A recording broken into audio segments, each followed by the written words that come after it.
A scene from 1974 opens the film.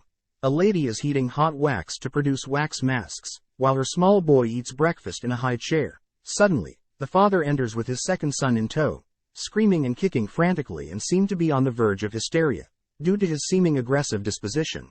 The second child needs to be restrained in his high chair and is contrasted adversely with the first child. The current moment. 6 young people are traveling to a highly anticipated football event. Young and aspirational Carly Jones intends to relocate to New York. Wade, her lover, is a small-town kid who is wary about relocating to the metropolis. Paige Edwards, a friend of Carly's who hasn't told Blake yet but who may be expecting their mutual kid, joins them on their journey. Blake has asked Nick Jones, Carly's twin brother and a juvenile offender, to join them. Nick remarks that their parents claim Carly is the good twin, and he is the bad twin. Dalton Chapman, Nick's somewhat obnoxious and immature pal, has come along. When it gets dark, the gang decides to make camp in a field. A mystery guy in a truck stops by the campground and shines his lights there, but he won't go away, say anything, or turn off his lights. One of the truck's headlights is broken as Nick hurls a beer bottle at it. Carly notices someone entering their camp later that night after everyone has gone to sleep. Wade finds that his fan belt has been cut or ripped the next morning. In the meantime, Carly and Paige come across a big ditch full of dead animals. A deer is added to the collection by a messy man who exhibits weird behavior and bad hygiene.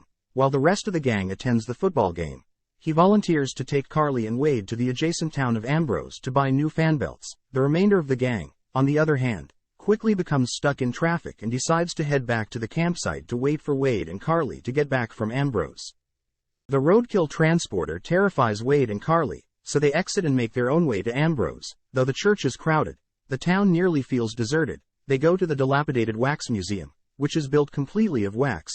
Wade and Carly leave the museum when they get alarmed by the fairly unsettling wax figures and the unexpected apparition of a spooky guy outside the museum's window.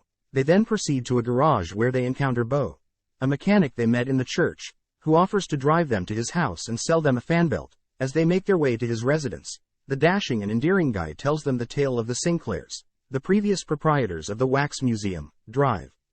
Victor Sinclair and his wife Trudy reportedly relocated to Ambrose after Victor was let go for using patients in experimental operations. Once in Ambrose, his wife Trudy developed a love for wax figure sculpture but later became sick and passed away.